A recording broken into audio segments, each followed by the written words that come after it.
Kedysi som šoferoval nákladné auto Scania, pane, ale mohla ísť. Bola postavená vo Švédsku na mieste, ktoré nazývajú Malmo. Neexistoval žiadny stroj, ktorý by sa mu mohol rovnať. Keď som išiel po diaľnici mojej Scanii 164, počuli ste, ako ten kamión prichádza cúkotom jeho mohutného motora. Tento veľký stroj je silný a dokáže utiahnuť 40 tón alebo viac.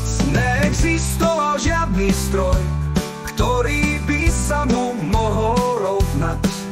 Keď som išiel po diaľnici v mojej Scanii 664,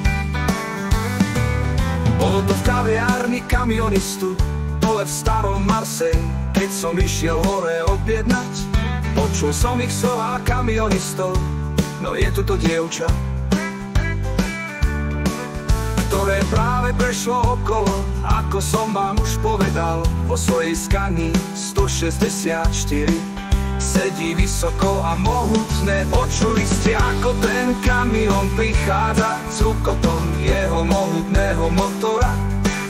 Tento veľký stroj je silný a dokáže utiahnuť 40 tón alebo viac.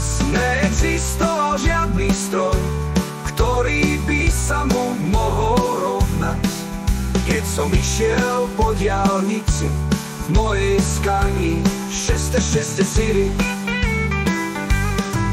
a niekedy premýšľate o nákladnej doprave alebo kúpe veľkého a silného kamióna, doprajte si trochu pohodlia, keď idete kamiónovou dopravou. Keď idete k dílerovi, dajte mu vedieť dopredu, že si len chcete kúpiť Scaniu 164.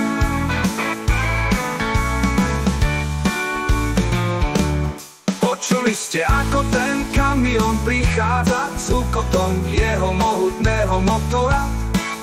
Tento veľký stroj je silný a dokáže utiahnuť 40 tón alebo viac. Neexistoval žiadny stroj, ktorý by sa mu mohol rovnať.